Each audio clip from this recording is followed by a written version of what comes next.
안녕하세요. 저는 올해로 결혼 15년 차에 이르는 주부입니다. 사람 하나에 사연 하나씩 있다는 말이 있지만 저의 인생은 정말로 만만치가 않았습니다. 거기에는 제 성격도 한몫했을지도 몰라요.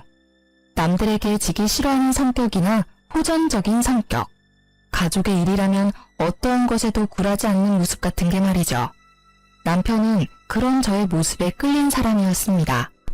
사실 저는 처음에는 남편이 그리 마음에 들지 않았어요. 너무 연약해 보이고 우유부단한 모습이 저와 맞지 않는다 생각했거든요. 그런데 만나다 보니 의외로 단단한 구석이 있는 게 어느새 저도 그 사람에게 빠져버렸어요. 시부는 그런 저를 좋아해 주셨지만 글쎄요, 시모는 그런 저를 무척 싫어하셨습니다. 게다가 시모의 형제 간 차별이 저와 시모의 사이를 더 멀어지게 만들었죠. 그리고 시아주버님은 이혼을 2번이나 하고 결혼 전부터 제 남편에게 금전 요구를 빈번히 하던 사람이었습니다. 저는 몰랐지만 젊었을 적에는 사기로 감옥도 다녀왔다더군요. 남편은 그런 문제아 시아주버님 대신에 장남 노릇을 해야 했습니다. 그러나 그 노릇을 하면서도 남편과 저는 대접 한 번 받아본 적이 없었습니다. 그날은 제사가 있는 날이었습니다. 저는 아침 일찍부터 일을 쉬고 제사상을 차리기 위해 시댁에 들러 일을 하고 있었습니다. 남편도 그런 저를 돕기 위해 일을 쉬었죠.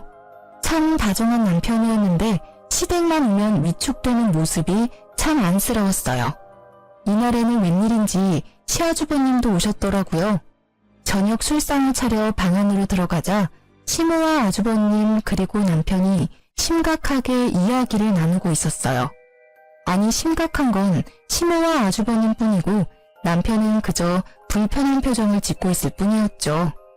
야, 잘 생각해봐. 이번 사업이 성공하기만 하면 진짜 대박이야. 너 모아놓은 돈 좀 있지? 그걸로 나한테 투자 좀 해라. 이번에는 진짜 확실해. 그래, 얘. 네 형님이 이렇게 원하는데 좀 해줘. 너는 돈도 잘 벌고 아버지 돌아가시면서 목돈도 많이 모아놨잖니. 저도 돈 없어요. 요새 경기가 안 좋아서 잘 벌지도 못해요. 그리고 얼마 전에 전셋집 들어가느라 돈 다 썼고 와이프 뱃속에 애도 있는데 돈을 함부로 쓰는 건 좀... 얘는 누가 보면 우리가 네 돈 뺏으려는 것처럼 보이겠다. 그냥 달라는 게 아니라 빌려주라는 거지. 넌 어떻게 이렇게 냉정하니? 형이 이렇게 간곡하게 말하는데도 어떻게 이렇게 딱 잘라? 어머니, 정말 저도 돈이 없어요. 그리고 어머니는 모르시나 본데 형이 저번에 제 돈 빌려갔어요. 그것도 아직 안 갚았잖아, 형. 이번에는 진짜로 안 돼. 아, 누가 안 갚는데? 갚아줄 거야. 이번 투자만 제대로 성공하면 2배, 아니 3배로 돌려준다니까. 그 전에 빌린 것까지 싹 다 갚아줄 수 있다니까. 형, 제발 그만 좀 해. 나 진짜 힘들어. 이게 도대체 몇 번째야? 또 시작인가 싶어 슬슬 남편을 도우려는 때에 시모의 뜬금없는 말이 튀어나왔습니다. 잠깐만, 이렇게 하는 건 어떠니? 너희 전셋집 빼고 우리 집으로 들어와라. 어차피 노부부 둘이 사는 집 너무 커. 그리고 네 아버지 몸도 예전 같지 않아. 그러니 너희가 들어와서 살고 그 전세금 형님한테 빌려주렴. 그럼 되지 않니? 뭐하러 돈 들여가면서 전셋집에 살아. 여기서 살면 되지. 그건... 남편은 두 사람의 현란한 말솜씨에 놀아나고 있었습니다. 옴짝달싹 못하고 눈살을 찌푸리고 있는 남편 대신 제가 나섰습니다. 그건 절대 안 돼요, 어머님.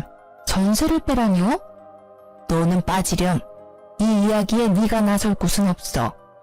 아니요, 제가 나서야죠. 돈 빌려주는 사람 와이프인데 왜 제가 나서질 못해요? 게다가 그 전세금이 남편 돈만 있다고 생각하시는 건 아니죠? 제 돈도 남편 돈만큼 들어갔어요. 정말 못 배운 티가 이런 데서 나는 법이지. 어른들 말하는데 끼어들어서는... 네, 저 못 배웠어요. 그렇지만 싫다는 사람한테 억지로 돈 내놓으라고 하는 게 강도짓이라는 건 잘 알아요. 뭐? 강도짓? 너 지금 내가 강도짓을 했다는 말이니? 네, 그게 강도가 아니면 뭐예요? 칼만 안 들었다 뿐이지 지금 두 분 모양새가 강도던데요. 두 분이서 돈을 원하시면 어머니 앞으로 된 번듯한 이 집을 담보로 대출을 받으시면 되잖아요. 왜 우리 남편한테 전셋집을 빼라 말라 하시는 거예요? 싫다는 사람한테. 말을 해도 정말. 예, 강도라니. 나는 네 남편의 엄마야. 이런 소리는 충분히 할 수 있어. 그리고 네 아주버님도 마찬가지로 혈연이니 당연히 요구할 수 있지. 세상 천지에 누가 이렇게 당당하게 돈을 빌려요? 돈을 빌리고 싶으면 머리를 숙여야 하는 거 아닌가요? 둘이서 거머리 마냥 붙어서는 아주 사람 하나 피를 뽑으려고 작정을 한 것처럼 보이는데요. 거머리? 아이고, 이런 여자를 며느리라고 들리다니 무식한 데다 어른 보기를 쉽게 생각하지를 않나. 어머님, 이런 며느리가 제사상 차례상 다 차리시는 거 아시죠? 제 남편은 누구와도 다르게 다정하고 마음씨가 착해서 저는 이혼할 이유가 없거든요. 솔직한 말로 두 번이나 이혼하고 제사상도 차리지 않는 장남보다야 둘째 아들이 더 낫지 않나요? 너 말 다 했니? 어떻게 아주버님 되는 사람한테 그런 막말을 할 수가 있어? 어머님, 그러면 앞으로 입이 늘어날 식구가 있는 사람한테 전세방 빼서 돈 빌려주라는 건 막말이 아니에요? 아니, 빌려줄 수 있어요. 이제까지 빌려간 돈 다 갚아주면요. 그런데 이제까지 빌려간 돈도 갚을 생각이 없잖아요. 그마저도 갚지 않는 사람한테 더 이상 누가 돈을 빌려줘요? 첫째가 일부러 그랬니? 사업하다 보면 실패할 때도 있고 마음대로 안 될 때도 있지. 아주 보자 하니까 시댁을 우습게 알고. 시모의 말에 저는 아주버님을 똑바로 보며 말했습니다. 그 정도쯤 되면 사업에 소질 없으신 거예요. 그러니까 그냥 빠져나오세요. 다른 사람 힘들게 하지 마시고요. 그리고 돈 빌려갈 생각하지 마시고 빌려간 거 갚을 생각이나 해주세요. 여보, 그만해. 뱃속에 아이도 있는데 흥분하지 말고. 흥분 안 하게 생겼어? 전세금을 빼서 아주버님 사업자금으로 주라는 게 있을 수 있는 일이야? 기가 차서 말이 안 나와. 몇 번을 당했는데 또 줄 것 같아? 남편은 제가 이럴 때마다 말리기 바빴습니다. 뭐 궁합이야 잘 맞긴 했어요. 제가 화내고 남편이 말린다. 이 룰대로만 하면 사고는 쳐도 일은 크게 벌어지지 않았으니까요. 그렇지만 저희끼리만 좋으면 뭐예요? 이놈의 집구석이 우리를 가만히 두질 않는데 말이죠. 예, 네 와이프는 싸움닭이야. 성격이 보통이 아니야. 너 붙잡혀 사는 건 아니니? 여자가 남편 하는 일에 간섭하면 망하는 거야. 시모는 남편에게 그리 말했지만 남편은 그 말도 그냥 넘겼습니다. 시모가 남편을 걱정해서 그런 말을 하는 게 아니라는 걸 잘 알기 때문이었습니다. 그날 남편은 제게 조심스레 말을 꺼냈습니다. 당신한테는 정말 미안한 말인데 우리 합가 생각해보면 어떨까? 설마 당신 아주버님한테 홀랑 넘어간 거야?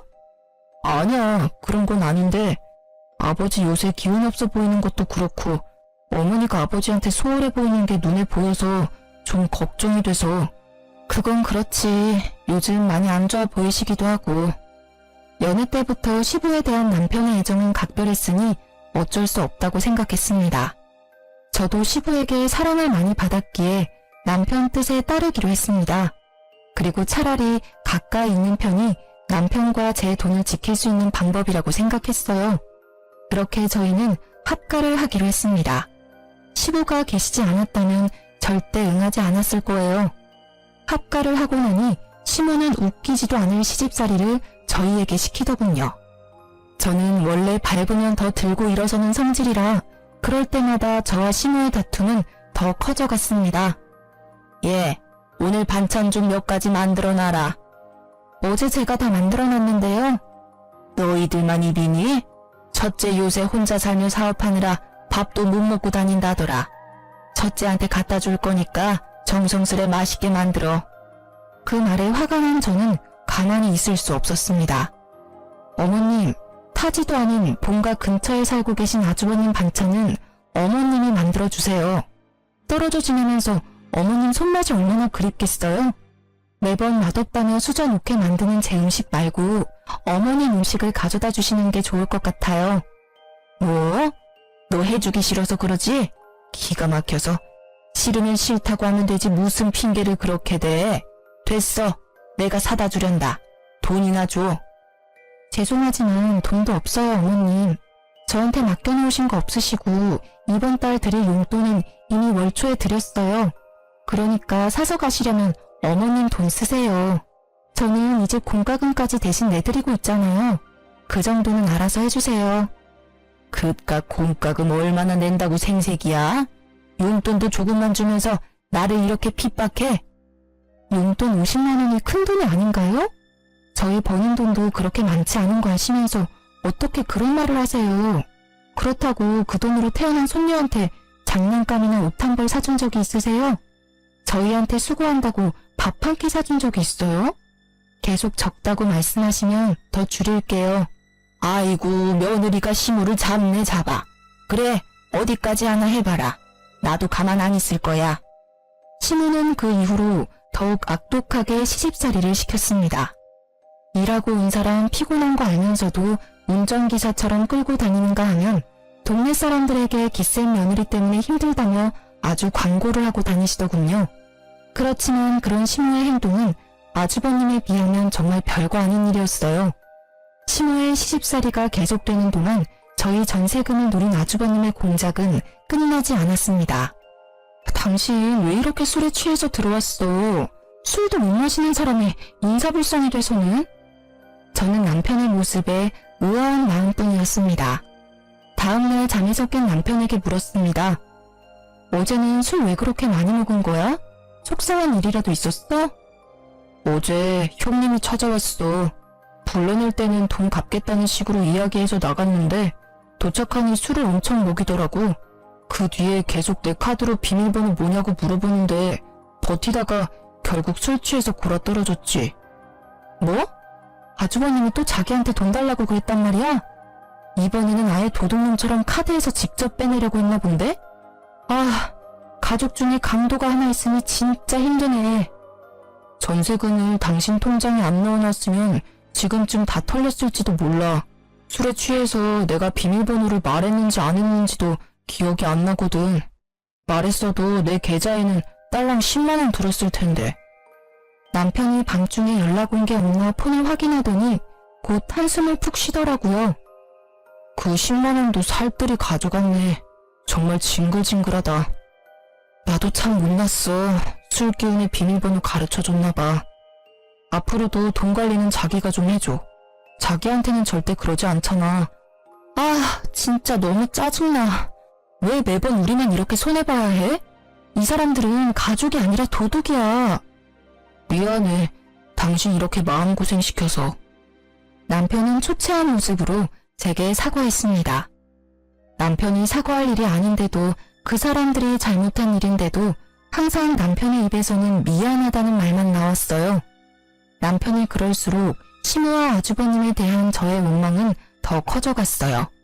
그리고 우리를 힘들게 하는 일은 계속됐답니다. 여보, 당신 저번에 연장 만지다가 다친 손가락이 아직 고름이 나오네. 2주가 넘었는데 아물지를 않아. 혹시 모르니까 큰 병원 한번 가보자. 그래, 요새 몸이 안 좋기는 했어. 몸이 이상한 수포도 생기고 옷이 스치기만 해도 따가운 게 이상이 있기는 한 것 같은데. 그렇게 대수롭지 않은 대화를 나눈 날 우리는 종합병원으로 향했습니다. 그런데 병명을 알 수 없다고 하더군요. 아니, 몸통의 통증은 대상포진이라고 하는데 손가락이 왜 아직 고름이 나오는지를 설명할 수 없다고 하더라고요. 그러면서 몇 가지 검사를 해보자고 하더군요. 검사를 하고 집에 돌아와 기다리는데 뜬금없는 일요일 아침에 전화가 왔더라고요. 너무 급한 사안이라 주말임에도 연락을 드렸어요. 더 알아봐야겠지만 혈액 검사상 암에 대한 소견을 보이고 있습니다. 일단은 내일 당장 병원으로 와주세요. 정밀 검사를 해야 할 것 같습니다. 청천벽력 같은 소식에 저는 경황이 없었습니다. 그러나 초기이고 성인 남성에게는 예후가 좋은 상황이라고 하더군요. 저와 남편은 마음을 굳게 다졌습니다. 힘들게 살아온 인생 보답받지도 못하고 가는 건 억울해서 못 산다고, 늙어서 우리 딸 결혼식 때까지는 살아야 하지 않냐고 남편은 치료에 열의를 불태웠습니다. 저희 남편은 토목업에 종사하기에 보험을 드는데 한계가 있었어요.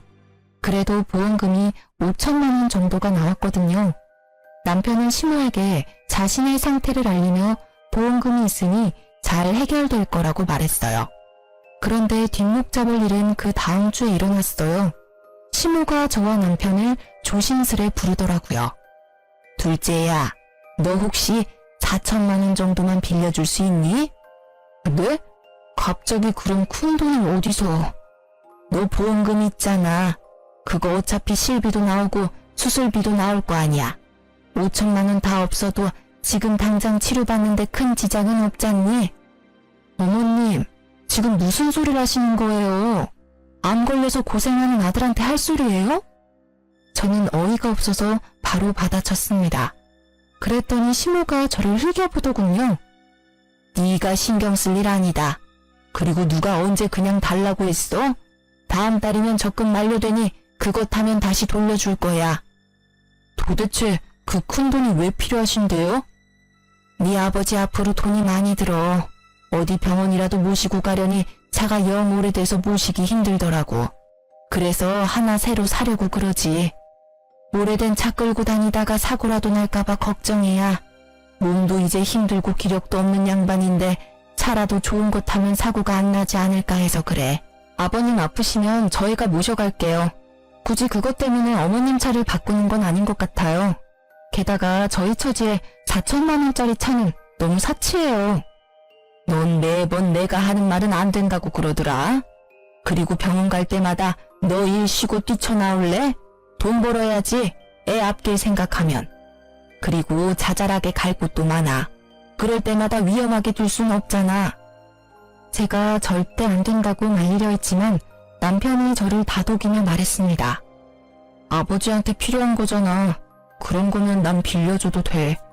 아버지 불편하게 다니시는 건 싫어. 남편은 아버지라는 단어가 들어가면 모든 게 약했습니다.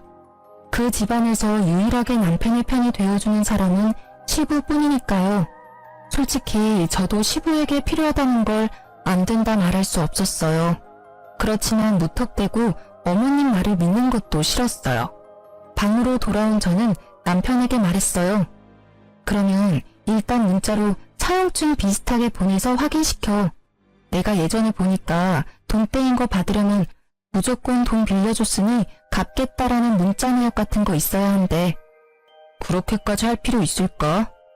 당신은 그렇게 당해놓고 아직도 그 사람들을 몰라? 당신을 자식으로 생각하면 아들 아파서 받은 돈을 빌려달라고 하겠어? 남편은 제 말을 듣더니 결국 제가 제안한 대로 시모에게 돈 빌려간 내역을 문자로 보내며 조만간 돌려줄 것을 문자로 확인받았습니다. 그리고 다음날 시모가 약속한 날이 지나도 조용하길래 시모에게 먼저 말했습니다. 어머님, 저희 돈 받으러 왔어요. 돈 준비되셨어요? 그건 이번에는 못 준다. 좀 기다려야겠어. 네? 갑자기 그게 무슨 말씀이세요? 이번 달에 적금 탄다고 하지 않으셨어요? 그건 저번 달에 이미 받았어. 사실 나도 첫째한테 적금까지 빌려줬는데 애가 연락이 안 되는구나. 혹시 어머님 차 바꾸겠다고 가져간 저희 남편 보험금도 아주버님께 드린 건 아니죠? 그것도 싹 다 걔한테 줬어. 얼마나 나한테 해달라고 난리를 치는지 너희들이 알아서 줬으면 나한테까지 이런 불똥 튈 일 없었잖니. 무슨 말도 안 되는 말을 하시는 거예요? 어머님, 아세요? 그거 그냥 돈 아니에요. 우리 남편 목숨값이라고요. 피 같은 돈이라고요. 내 적금도 피 같은 돈이야. 너희 돈만 소중하니? 못 받고 있는 건 나도 마찬가지야. 너희들은 왜 나한테 와서 이 난리야? 첫째한테 가서 직접 받아와. 애먼 사람을 괴롭혀? 어머님, 잊으셨어요? 돈 빌려가신 분 어머님이세요. 저희 증거도 있어요. 그래, 내가 빌려갔다. 너희는 늙은 시무한테 돈 빌려준 게 그리 아까워? 이렇게 빚쟁이처럼 사람 들들 볶는 건 아니지 않니? 적반하장도 유분수라는 말이 딱 떠오르더라고요. 남편은 그런 시모의 말도 안 되는 행태에 그저 주저앉아 있을 뿐이었습니다. 저에게 그런 망언을 꺼내는 시모의 모습에 저는 흥분하고야 말았습니다. 어머님, 저희 보험금 받은 거 아주버님한테 말하셨어요? 그래, 걔한테 이야기했어. 너희한테 목돈이 생겼다고 들었으니 첫째한테 도움이 될까 싶어 말한 거야. 도대체 어머님은 어째서 아주버님을 싸고 도시는 거예요? 남편도 어머니 자식이에요. 게다가 매번 시대고고 귀찮은 일 아무 말 없이 다 도맡아 하는 효자라고요. 그런 자식한테 이러시는 거 부끄럽지도 않아요? 내가 왜 부끄러워야 하니? 네 남편이 내 자식이라고? 절대 아니야. 둘째, 너는 내 자식이 아니다. 네 아버지 자식이지. 어디서 굴러먹었는지 모를 년이랑 붙어먹어서 데려온 사생아. 나는 너 절대로 내 자식이라고 인정 안 해. 내 자식은 첫째뿐이야. 네? 시모의 폭탄 발언에 남편은 놀라 벙벙한 표정이었고 저는 저대로 당황해 말이 안 나오더군요. 그런 한편으로는 이 상황들이 이제야 이해가 가기 시작했습니다. 너 3살 때 네 아버지가 너를 데려왔어. 우리 호적에 입양시키자고. 나는 첫째 아들이 있는데 왜 또 아들을 데려왔나 싶었어. 남편의 성화에 양자의 연을 맺긴 했는데 나중에야 제대로 알게 됐지. 네가 밖에서 낳아온 자식이란 걸. 나중에 알아보니 그 여자는 죽었고 네 아버지가 널 불쌍하게 여겨서 데려왔다는 걸 알았어. 저는 그 말에 시모가 남편을 못살게 굴었던 이유를 알 것 같았습니다. 그래도 이건 아니죠. 보기 싫었으면 쫓아보내고 연 끊으면 될 일을 이렇게 두고두고 괴롭혔다니. 난 내 자식 힘들어하는 꼴은 못 봐. 왜 내가 그걸 봐야 해? 너희들 죽을 때까지 우리 수발 들라고 합가하라고 한 거야. 내가 너한테 애정 한 조각이라도 있을 줄 알았니? 뻔뻔하기도 해라. 저는 시모의 말에 분노가 치미는 것을 느꼈습니다. 지금껏 이 집안의 크고 작은 일을 해결한 건 우리 남편이라고요. 매번 사고만 치는 아주버님이 뭘 해준 게 있다고 매번 감싸는 건데요.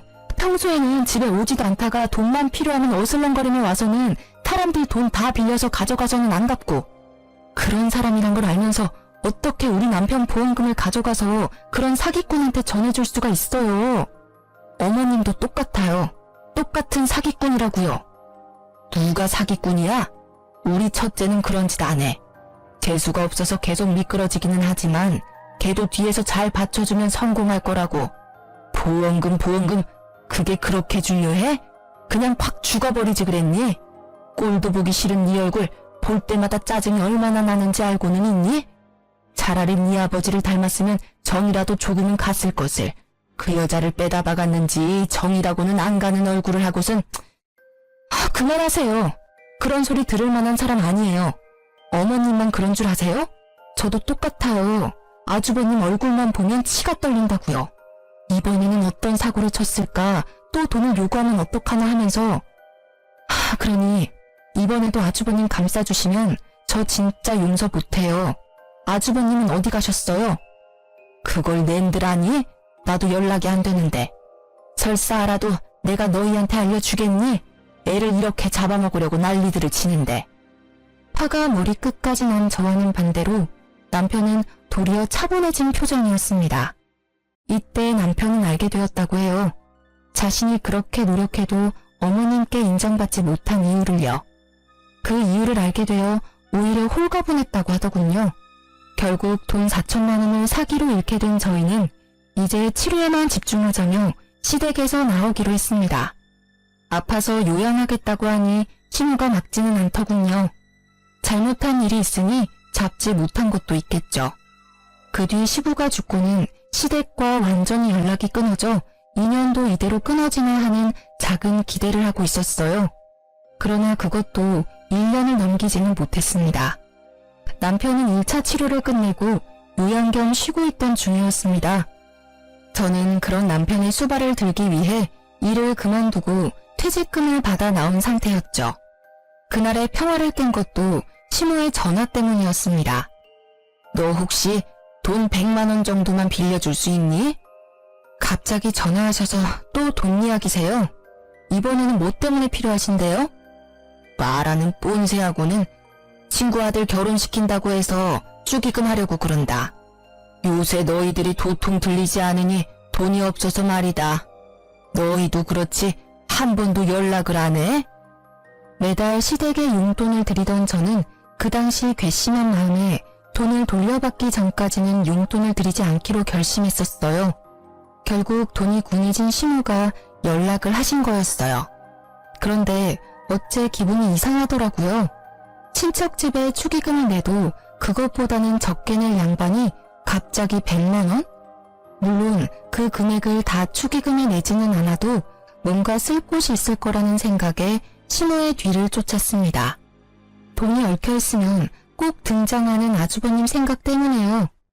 시모가 택시를 타고 내린 곳은 어느 화려한 예식장 앞이었습니다. 소문으로도 대관료와 식대가 어마어마하다는 이 예식장에 시모는 무슨 일로 들렸을까 하는 차에 저는 소름이 쫙 끼쳤습니다.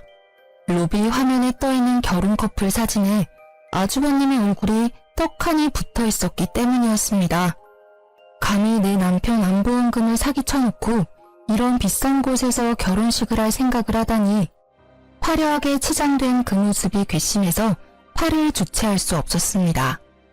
애써 냉정해진 저는 드디어 꼬리를 잡았다고 생각했습니다. 가만 보니 아주버님의 결혼식에는 시부모가 아닌 다른 사람이 혼주석에 앉아 있었습니다. 세 번째로 하는 결혼식임을 숨기고 싶었던 건지 그것도 아니면 집안 사람들이 가진 부정적인 이미지를 상대 측에 알려주고 싶지 않았던 건지도 모릅니다. 저는 아주버님이 대화를 나눌 때 불쑥 끼어들었습니다. 안녕하세요. 오랜만에 뵙네요. 제가 나타나자 아주버님의 얼굴이 굳었습니다. 그러더니 다른 사람들에게 잠시 실례한다며 저를 옆으로 끌었습니다. 여기는 어떻게... 그러게요. 제가 여길 어떻게 왔을까요? 그런데 결혼식을 굉장히 성대하게 치르시네요. 축하드려요. 그런데 우리 할 얘기가 있죠? 재수씨, 나 30분 뒤면 결혼식이에요. 결혼식 끝나고 이야기해도 되잖아요. 남의 경사에 초를 치러 온 것도 아니고. 무슨 말씀을 그렇게 하세요. 정 원하시면 저는 여기서 말씀드려도 괜찮아요. 하객 알바까지 쓴 것 같은데 정말로 괜찮으신 거 맞아요? 아내가 될 예비 신부님이 모든 걸 알아도? 알았어요. 잠시만요. 아주버님은 저를 데리고 호텔 객실이 있는 층으로 향했습니다. 사람이 없는 걸 확인한 아주버님이 먼저 소리치더군요. 도대체 왜 이러는 겁니까? 어떻게 성사시킨 결혼식인데 이렇게 행패를 부려요? 행패요? 동생 보험금 가지고 치르는 결혼식이면 저도 관여할 수 있죠. 어머님한테 받은 남편 보험금 어쨌어요? 내가 뭘 받았다고 그래요? 딱 잡아떼는 아주버님 모습에 저는 코웃음을 쳤습니다. 당신이 어머님 시켜서 우리 남편 보험금 강탈해 간 거 내가 모를 줄 알아요? 사람을 우습게 보는 것도 한두 번이지. 우리가 아무것도 안 하니까 쉬워 보이나 본데 남편은 몰라도 나는 아니에요. 막말로 지금 당장 이 결혼식 뒤집어 엎을 수도 있고 당신 같은 사기꾼 민낯 알려주는 건 일도 아니야. 뭐? 사기꾼? 나 니네 남편 형이야. 못하는 말이 없네. 내가 왜 사기꾼이야? 그 돈 돌려준다고 몇 번을 말했어. 그리고 어머니가 준 건 어머니 돈이라고 생각해서 받은 거였어. 그만 잡아떼세요. 어머님이 벌써 말씀하셨어요. 아주버님이 남편 보험금 필요하다고 했다면서요? 그러면서 어머님 시켜서 돈 가져가서는 안 돌려줬다던데요? 돈을 받은 건 사실이야. 인정할게. 그런데 여기 와서 이럴 건 아니잖아. 진정하고 우리 대화로 해결해보자고. 진정? 대화.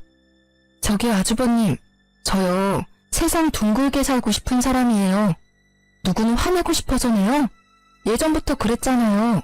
매번 우리 남편한테 돈 빌리고 안 갚고 상습이잖아요. 제가 본 것만 수십 건이에요.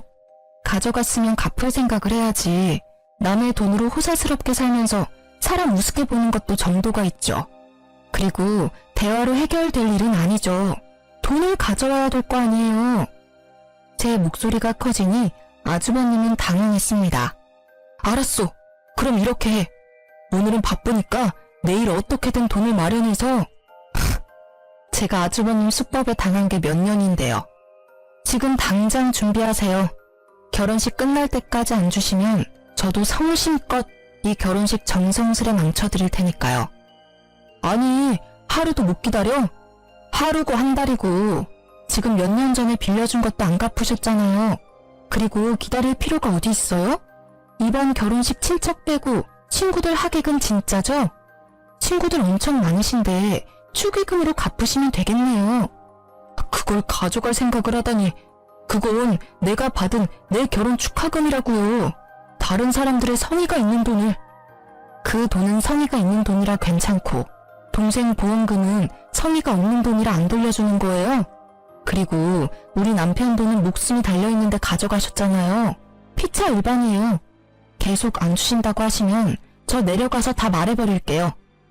제 목소리가 호텔 복도에 울리자 결국 아주버님이 백기를 들었습니다. 알겠어. 소리 낮춰. 축의금 줄게. 그러니 좀 조용히 해. 다들 들으면 어쩔 거야. 이 결혼 파토나면 축의금도 없어. 저는 시간에 쫓기는 아주버님을 보내고 저는 축의금 받는 자리가 잘 보이도록 가까이서 주시하고 있었습니다. 아주버님은 패백하러 가기 전 잠시 들러 축의금 받던 사람에게서 가방을 받아 저에게 가져왔습니다. 저는 가방을 받아 금액을 확인했습니다. 사업한답시고 이리저리 돌아다니던 사람이라 그런지 축의금도 많이 들어왔더군요. 저희한테 빌려간 돈에 한참 못 미치네요. 나머지 2천만 원은 어머님 편으로 보내주시면 제가 받아갈게요. 그리고 제 조건을 들어주면 앞서 빌려가신 돈은 탕감해 드릴게요. 이번에는 또 뭐야? 무슨 조건인데? 저와 남편에게 어떠한 금전 요구도 하지 마시고 어머님 통해서 돈 빌리는 것도 하지 마세요. 그리고 남처럼 지내요. 앞으로 아는 척 하지 마시고 이 조건 깨지면 빚쟁이처럼 남은 금액 받으러 따라다닐 거니까요. 생각보다 별거 아닌 조건이었다고 생각했는데 아주버님의 표정은 썩 좋지 않았습니다. 그 표정은 지갑을 강제로 뺏긴 억울함과 짜증이었어요. 그 얼굴을 보는 순간 저는 안도의 숨을 몰래 쉬었습니다. 2천만 원 잊지 마세요. 그거 안 주시면 어머님 앞으로 된 집으로 대출받아서 가져갈 거예요. 실질적으로 저희한테 돈 빌려간 사람은 어머니시거든요. 어머님한테 돌려받는 게 맞죠. 그럼 굳이 이 축의금을 가져가지 않아도 되잖아. 내가 어머니한테 드릴 테니. 그건 그거고 이건 이거죠. 어머님한테 드린 돈이 아주버님한테 간 걸 아니까 찾아왔고 현금이 있으니 제가 받아가는 거고요. 지금이 지나가면 또 돈 없다고 하실 거 분명하니까요. 아쉽다고 생각하지 마세요. 저희는 그 돈 충분히 받을 자격 있다고 생각하니까. 눈 뜨고 축의금을 빼앗긴 그 기분을 곱씹고 있을 아주버님을 보며 저는 생긋 웃어주었습니다. 그럼 신혼생활 즐겁게 하세요. 저를 노려보는 아주버님을 뒤로하고 속으로 즐거움의 소리를 지르고 있었습니다. 처음으로 돈을 돌려받았어요. 그냥 돈이 아니었으니 더 소중했습니다. 저는 이 기세로 나머지 2천만 원도 돌려받기로 했습니다. 저는 돈을 은행 계좌에 넣고 남편을 불러 시댁으로 향했습니다. 시모는 저보다 일찍 돌아와 있더군요. 자식 결혼식에 얼굴 도장만 찍고 오는 처량한 신세라니 그래도 안쓰러운 기분보다는 본인 손으로 그렇게 만들었다는 생각밖에 들지 않았어요. 너희 여기 웬일이니? 이 집에는 오지 않기로 한 거 아니었어? 말씀드릴 게 있어서 왔어요. 당신이 직접 말해요. 저는 남편을 바라보며 말했습니다. 남편은 준비해온 서류를 내보이며 시모에게 말했습니다. 어머니, 제가 생각해봤는데 저를 파양해주세요. 저는 더 이상 어머니의 아들이고 싶지 않습니다. 남편의 입에서 튀어나온 말에 시모의 얼굴이 악독하게 변했습니다. 뭐? 네가 뭔데 파양을 하라 마라 하는 거냐? 이제껏 입혀주고 재워주고 먹여줬더니 이렇게 은혜를 원수로 갚아? 그런 이유로 이제껏 제사며 차례며 잘 모시지 않았습니까? 합가에서 어머님 돌봐드린 것까지 하면 제 할 도리는 다 했다고 생각합니다. 그러니 파양해주세요. 절대 안 된다. 파양이라니 누굴 바보로 하니? 너희가 나 모시기 싫어서 그런 말 하는 거 안다. 그래서 반년 동안 연락 안 하고 살지 않았니? 그 정도 시간이면 반성했을 거라 생각했는데 그게 아니라 딴 생각을 해? 이제 그만하세요, 어머님. 저희도 더 이상 어머님 모시고 살 여력이 안 돼요. 이도 병원 치료 중이라 일도 못하고 힘들다고요. 게다가 친자식도 아니라며 타박 주셨잖아요. 그냥 서로 편하게 파양하세요. 파양? 내가 누구 좋으라고 그런 거래. 나는 죽을 때까지 너희한테 붙어 살 거야. 내가 죽을 곳이 네 집이라는 것만 알아둬라. 너는 내 자식은 아니지만 나를 돌봐야 할 이유가 있어. 천년의 자식을 거둬줬더니 그래서 죽을 때까지 저희에게 수발을 받으시겠다는 생각이세요? 그래, 내 자식 고생시키기는 싫으니 너한테 붙어 있어야지 어떡하니? 그럼 안 되겠네요. 어머님이 싫으시다면 재판으로 할까요? 이제껏 어머님이 남편이 제 핏줄이 아니라고 괴롭힌 것, 과도하게 금전 요구하신 것, 그런 것들이 다 증거가 되거든요. 저희는 뭐든 하양만 하면 되니까요. 나는 절대 허락 못한다. 너희는 절대로 이 집에서 못 나가. 나한테 신세진 값은 받아야지. 막무가내로 안 된다는 시모에게 저는 그분의 가장 큰 약점을 들이밀었습니다. 제가 얼마 전에 아주버님을 배웠어요. 결혼식장에서요. 벌써 몇 번째 결혼인지는 모르겠지만 여자 쪽 집안이 엄청 좋아 보이던데 어머님이 여기에 합의하지 않으면 저는 이 길로 아주버님 장인어른 댁으로 찾아갈 수밖에 없어요. 주소를 알아놨거든요. 마지막 날은 거짓이었지만 시모의 얼굴은 새파랗게 변했습니다. 명절에 와보지도 않고 집에 도움도 안 되는 장손이 뭐가 그리 좋아서 싸고 도는지 안 된다.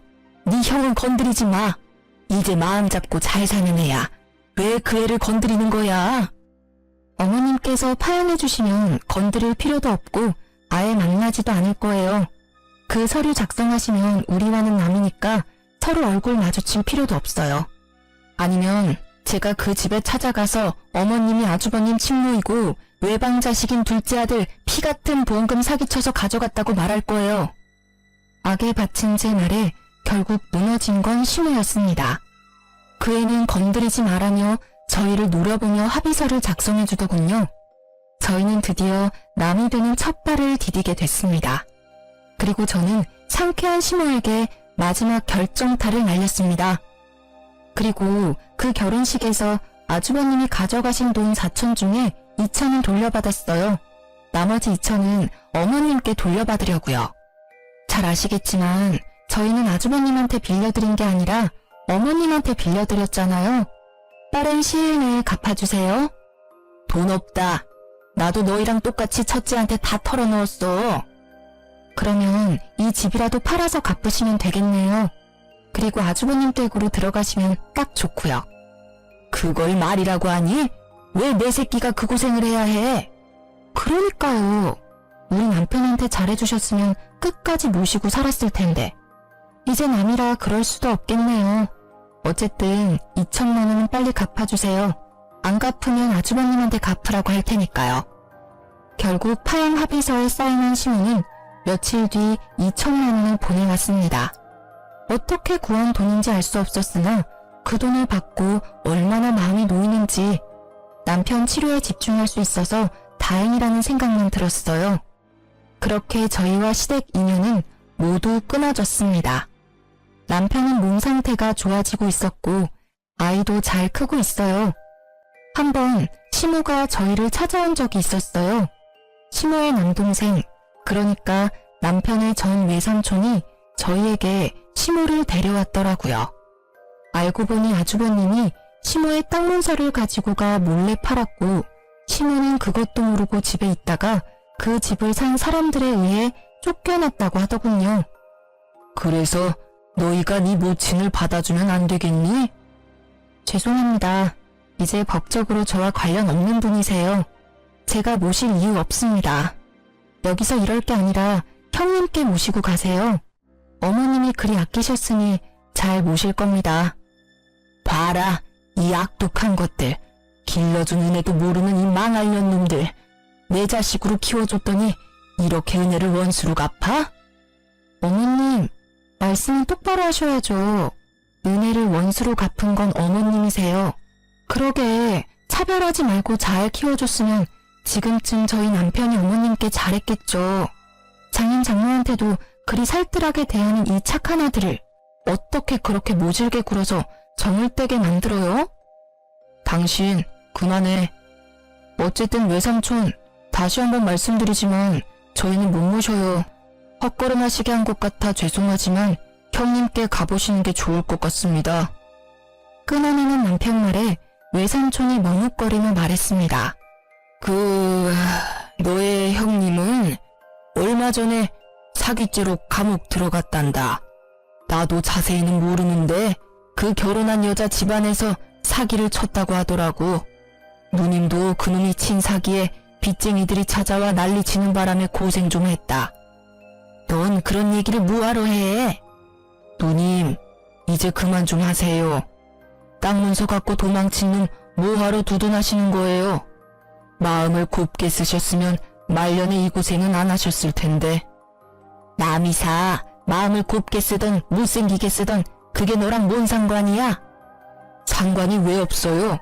얘들까지 안 받아주면 누님을 제가 모셔야 한다고요. 저희는 그렇게 할 수 있는 상황도 아니고 어째서 제 자식들한테 고모까지 모시라고 해야 하냐고요. 왜 네가 모셔? 나 여기에 두고 가라. 죽더라도 여기서 죽어버릴라니까. 제발 좀 그만하세요. 자식을 어떻게 키웠으면 늙은 노모 혼자 사는 집을 몰래 팔아버릴 수가 있어요? 제 엄마 무시하고 혼주석에 알바를 올릴 생각을 하냐고요. 사기치고 나서 누님한테 다 뒤집어 씌우는 그런 몸팽이에요. 누님, 제발 정신 좀 차려요. 친자식이 저런 짓 한 거면 이미 폐륜이나 마찬가지라고요. 그래도 내 자식이야. 내 핏줄이라고. 그놈이 그런 짓을 했어도 나는 후회하면 안 된다. 그러면 그년한테 지고 마는 거야. 외삼촌에게 한 소리 들은 신우가 되려 화를 내자 외삼촌이 한숨을 푹 쉬며 고개를 절레절레 흔들었습니다. 이후 어쩔 수 없이 외삼촌이 신우를 모시고 갔습니다. 저희는 두 사람이 나가시고 가슴을 쓸어내렸습니다. 만약 파양을 하지 않았다면 아주버님의 사기에 대한 여파가 우리에게까지 미쳤을지도 모른다는 생각을 했거든요. 나중에 외삼촌이 시모를 요양원에 모셨다고 하더군요. 그렇게 진짜로 저희와 시모의 연은 끊어졌습니다. 적고 보니 정말 파란만장한 일들의 연속이네요. 남편은 병마를 딛고 지금은 일도 다시 시작하며 잘 지내고 있습니다. 저도 강도 같은 시댁 걱정을 하지 않으니 세월이 여유로워졌어요. 우리 가정을 지킬 수 있어 다행이라고 생각합니다. 세상에 나쁜 놈이 없는 사람 등쳐먹는 사기꾼이라고 그런 사람들은 인연을 끊는 게 답인 것 같아요. 긴 사연을 들어주신 분들에게 감사의 마음을 드리고 싶네요. 내일은 오늘보다 더 행복하시길 바랍니다.